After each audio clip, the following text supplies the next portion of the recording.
importance of active diplomatic leadership and engagement overseas in terms of promoting American prosperity has only increased during the course of the 33 years that I've been an American diplomat.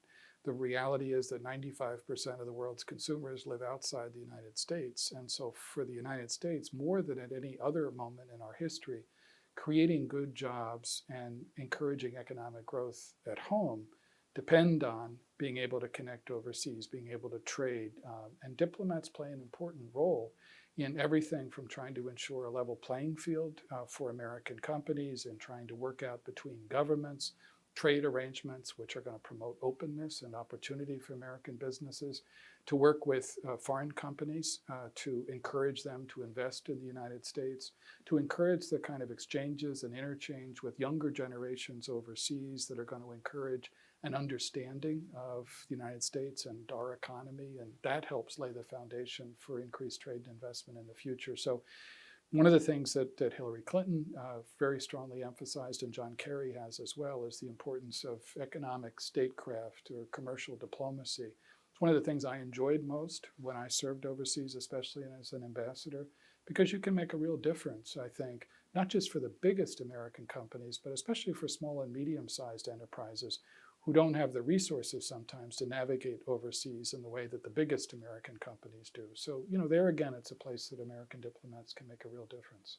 The biggest companies was when I was ambassador in Russia. Boeing was very active in developing the 787, the Dreamliner, and they, worked a number of arrangements with Russian partners, which, helped in the production of that kind of aircraft globally, but also contributed to a number of important sales from Boeing to various Russian purchasers.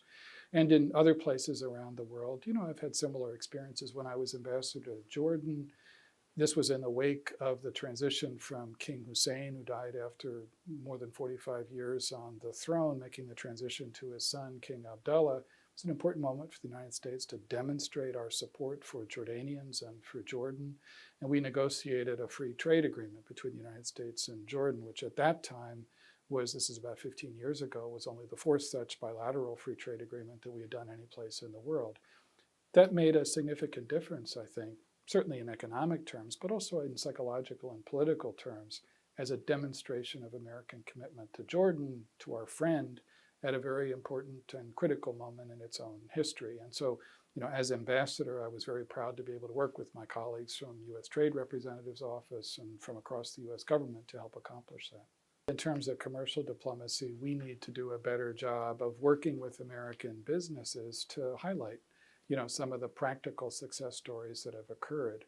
We need to be better advocates, I think, for what we do overseas in support of American business. And I think that'll come with time because nothing speaks to the value of that kind of role more than tangible success stories.